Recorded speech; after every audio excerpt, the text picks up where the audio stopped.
A lot of people have addressed the issue of IEBC, and I'm very happy that it's a matter of serious concern to all of us. And what I can tell you is that what will serve us is a ton of vigilance and pressure on William Ruto. We cannot trust him, and he's the kind of a fellow, if you are sleeping in a room where he is, you sleep with one eye open.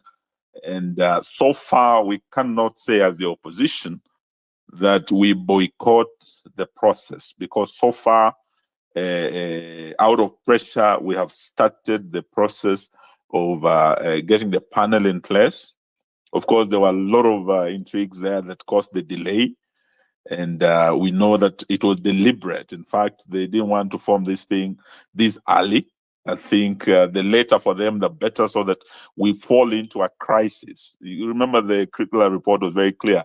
It was supposed to be 3 clear years to have this key institution in place. But for them, the later it comes, the more of a crisis that will be created, then they can fix things.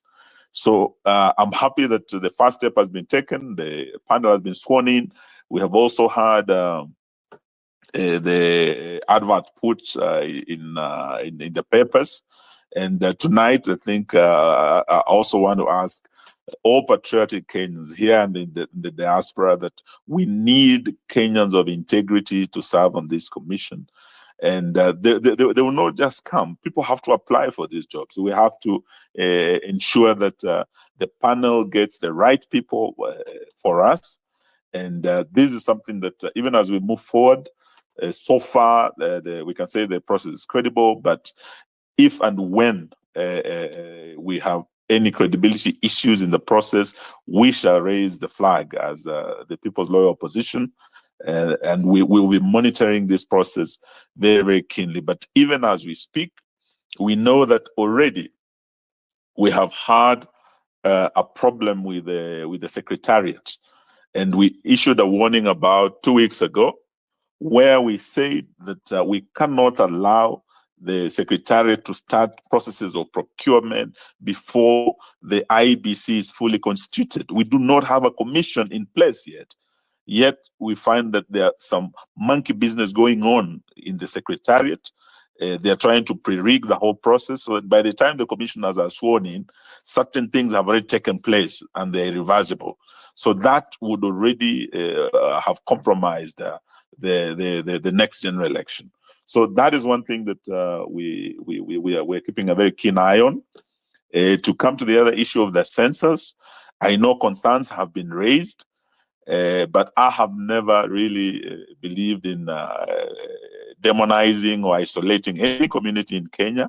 And that is why I've been against that language of 41 against 1, where we have some politicians who are deep in the 208 post-election violence that targeted the Kikuyu or Mount Kenya community.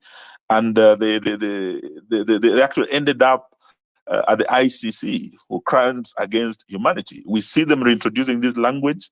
If they have fallen out with the Mount Kenya bloc, which was the biggest bloc that got William Ruto into State House, that bloc has the democratic right to, if today the Mount Kenya said we are supporting WAMALWA, they have a right to do that. If they say they're supporting Kalonzo or Gachagua or anyone else, but they cannot be victimized, because the language we saw in Western Kenya was the one of poisoning the people against the community.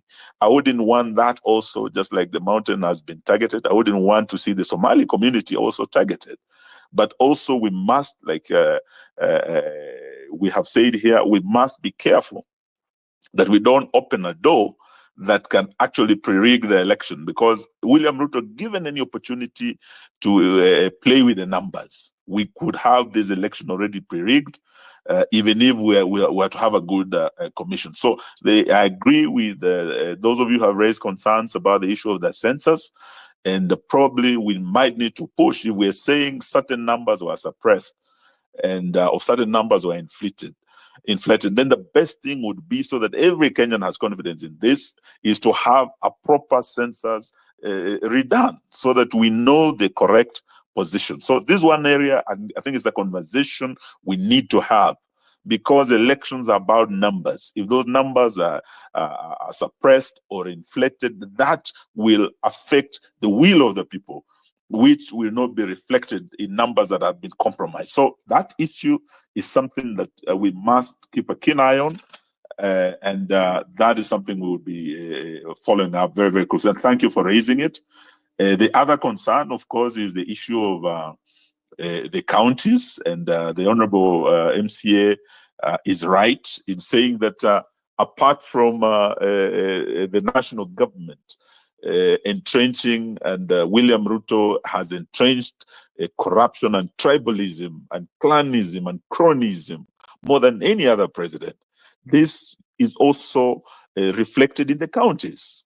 Devolution was supposed to hold the key to a more equal Kenya, more equitable Kenya, more inclusive Kenya, a more democratic Kenya, where people in their localities are supposed to have a say on what happens, the decisions that affect them. But you find that in our counties today, instead of them becoming building blocks of a prosperous, inclusive, equitable nation, because the county is a building block of the country. But you find that in most of these counties, actually, corruption has really been entrenched. You find that you have tribalism. Many communities are sidelined. And you find that there is clanism. In fact, if you were to go to certain counties where the issues of clans is very, very strong, you find that there's marginalization. Yet devolution was brought to end marginalization. You do recall that at independence, there were certain parts of this country that were marginalized. And this is something deeply rooted in our history, from session paper number 10 of 1965, where you had high potential areas and low potential areas, and focus in terms of development was lopsided to one side of the country. So we cannot say we do away with devolution. As the longest serving minister for devolution, I've been to every county. And I can tell you today, devolution has transformed this country. And in areas where they had never seen a tarmac road, a place like Mandera or Wajir, you will find that there are tarmac roads that have reached these areas. People used to travel all the way to Kenyatta National Hospital just to do dialysis. And you find that now in a place like Turkana, you can actually find very modern medical equipment that you could not get unless you traveled over 1,000 kilometers away to a hospital. So devolution, yes, it's working, but with challenges. That the biggest threat to devolution is really corruption. The biggest threat to devolution is the tribalism and marginalization of certain communities, clans, and that is why the issue of devolving further to the wards, the issue of ward equalization fund, so that even if you got a governor who is from a certain clan and he didn't get votes from a different corner of that county, they have no say in terms of denying the people of that ward or that particular location development. So we must strengthen devolution further to create a more equitable country that has 1,450 wards that are able to develop equitably. So I agree with you, the honorable member, that yes, devolution is working, but it can be strengthened. But also I must state this, that the biggest threat to devolution, apart from the factors I've mentioned, is William Ruto himself. William Ruto never believed in devolution. He opposed this constitution that gave us devolution. And you could tell from day one, the day he was sworn in was the day he actually scrapped the Ministry of Devolution. Today, you see him all over the country. There is one who asked me whether the tour of Western changed Western. No, he was all over Western, opening markets. Now, launching a transformer. I mean, that is not the work of the president. You find that in the the old system, the Minister of Local Government, like Muskari Kombo, was the one building those markets. But under the new constitution, these are devolved functions. The markets are actually, this is work of the governors. But you find the governors being the cheerleaders, escorting the president to open a market of 50 million. not knowing that actually getting the president to leave State House, the logistics alone of moving him to a certain county is over that 50 million you have built that market with. So you find that he's just playing around, in fact, still doing devolved functions. The issue of fertilizer, agriculture is devolved. The counties can actually handle the fertilizer themselves. The issue of health workers, the government, national government coming in, they're encroaching on devolved functions. And this is one area that we need to see checked. And I'm very, very surprised that even the Council of Governors has not really addressed this issue. There's a clawback on devolution, and you find that the last thing is the starvation of the counties. Money that was to be given to the counties was over 400 billion. This was cut down to 380 billion. Disbursement of these funds has been delayed. I think the longest we've ever had is a delay of almost 4 months. Counties going without paying their employees, without doing anything, and borrowing from the banks. Now, this is killing devolution, and this is one area that we are saying why Ruto must go. He's a threat to devolution. He's a threat to our democracy. He's trying to kill all political parties so that he can actually remain the dictator. If he could fall all the parties and have only UDA as a party, he can do it. But that is if we have leaders like Mudavadi who will not see the threat William Ruto poses to our democracy. This man is an enemy of a democracy, and we must fight not just to defend devolution, but democracy as well. I want to also thank Omondi on the issue of him doubting whether I will not join William Ruto. I can tell you, Omondi, if I was to join William Ruto, incoming Senator Nairobi, I can tell you I would have joined William Ruto. Not that I've not been approached, but I have made my decision. And I know that with William Ruto losing Mount Kenya, the dynamics are that his only pathway remaining for him to a second term is Western. He would be very happy if, after buying ANC, Mudavadi, Wetangula's Fort Kenya, and getting Oparanya in his pocket, if EUGINE WAMALWA joined him today and he had no presidential candidate from Western Kenya, William Ruto would be there. He would pay any amount of money. He would give me any ministry I wanted. But do I want to be a minister again? No, I want to be president of the Republic of Kenya. I think we can do better in terms of strengthening devolution. And this really is what can transform this country, make it a more equitable and inclusive country. I believe I have what it takes. And this is something I want to assure you tonight on Monday. William Ruto may buy all the parties in Western Kenya or in Kenya, but he will not buy DAP Kenya. He can buy all the presidential candidates, but he will not buy EUGINE WAMALWA, because I have been privileged, and I thank God for this. President Kibaki gave me a job. I think one of you asked me what my record is. I was member of parliament for Saboti for one term. And when I was that member of parliament, I was given the top performing member of parliament in the 10th parliament. I was amongst the top performing. And I'm very proud of my record. We brought about changes, legislative changes, including what we are now calling AGPO, access to public procurement. I was the initiator of that bill, and I'm very, very happy that fighting for the young people of this country, that law has transformed the country. Though with challenges, there's room for improvement. Kibaki appointed me as a very young parliamentarian. I was in my 30s when he appointed me to be Minister for Justice. That was just for a year. And I was very, very privileged to be the minister who was in charge of the implementation of that constitution. The late Mutula Kilonzo was the Minister for Justice during the promulgation, but he handed over to me, and I'm very happy having worked with the chair of the Commission for Implementation of the Constitution, Nyachai, Attorney General Gidu, Professor Gidu Muigai, and others, Speaker Kenneth Marende. We were able to work day and night to create the legislative framework for implementation of that constitution, and I made my contribution. It's just that I don't boast much. I've served in other ministries of water, Ministry of Devolution and Defense. The issue is then, yes, Eugene, what did you do? I never stole from Kenyans. That should be the first question. When you scrutinize anyone who submit to you and to public scrutiny seeking this critical office, the number one qualification is that what is your record? Have you, when you served, was there a scandal in your ministry? Were you involved in stealing public funds? Were you involved in this and that scandal? Eugene WAMALWA's record is open for your scrutiny now and in future. And I'm proud that I can look every Kenyan in the eye and say, for the roles I was given to serve this country, I did so diligently to the best of my knowledge and ability.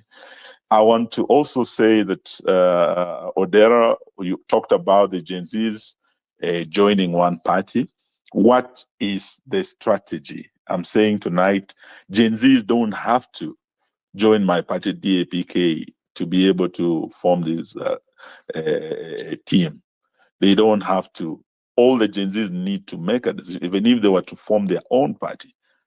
They need to come to the table so that when we are forming the People's Coalition, we are equals, we are partners at the table. We don't want them to be passengers in this vehicle. We want them to be partners at the table. And all they need to do is ask who is standing with the Gen Zs. If you're in a party today that is supporting Zakayo, chama kimeenda kuokoa Zakayo, and you are Gen Z, that is the enemy of Gen Zs. You have no business being in any party that is supporting Zakayo, that betrayed you, because Zakayo is your abductor in chief. He is the one responsible for the dates. The buck stops with him, as Justin Muturi said. He cannot escape that. The abductions, the killings, the buck stops with none other than the president and the commander-in-chief of the armed forces, of defense forces of Kenya. And that's none other than William Ruto. So if you're in a party that is aligned to Zakayo, move out today.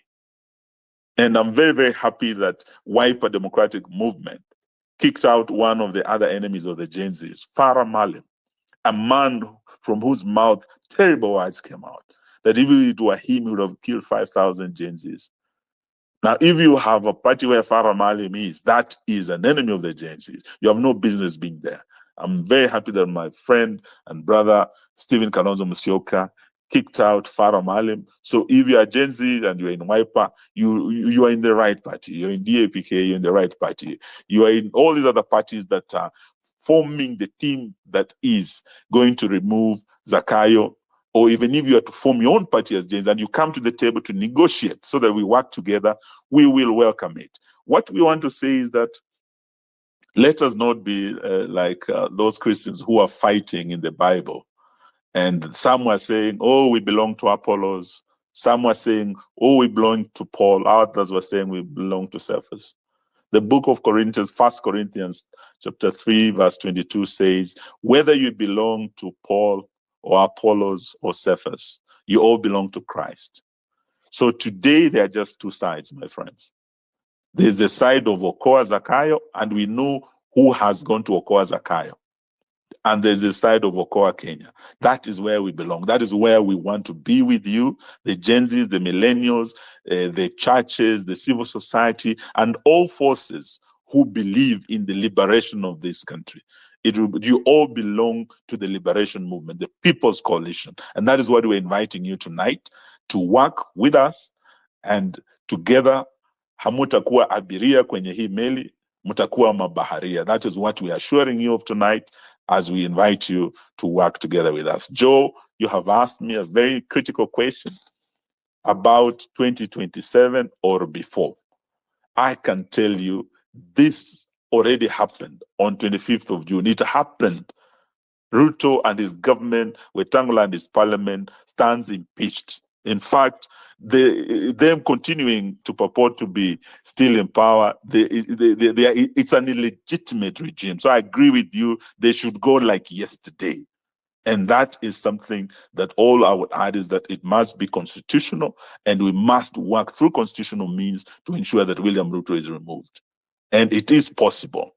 William Ruto can be removed before 2027. Gachagua was the deputy president. He was elected with Ruto. Today, he's in Wamunyoro. Why? Because the constitution gives powers for removal of a deputy president. What grounds were used to remove him? They were talking about tribalism. They were talking about corruption. Today, the world has branded William Ruto the most corrupt president on the continent of Africa and the most corrupt president in the world.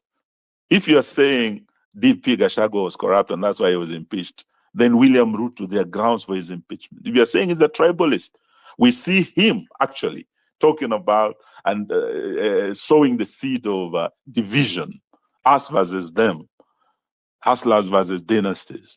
And now he's even saying those with pay slips versus those without pay slips. You see him talking about the language callously about Kenyans who are struggling, who can't put food on the table, who are struggling to pay rent, fees for their children, because you have drained their pay slip until there's nothing left. And here you are trying to incite those without pay slips. Those are the ones we are building houses for. So these ones must pay wapende wasipende. It is our sacred duty to ensure that we end this oppression, these oppressive taxes, and the failed policies of one William Ruto. It will take all of us. It will take an all hands on deck approach. It will not just take the Gen Zs. It will take Gen Zote, all generations, all hands on deck. And that is the word I'll leave you tonight. Thank you.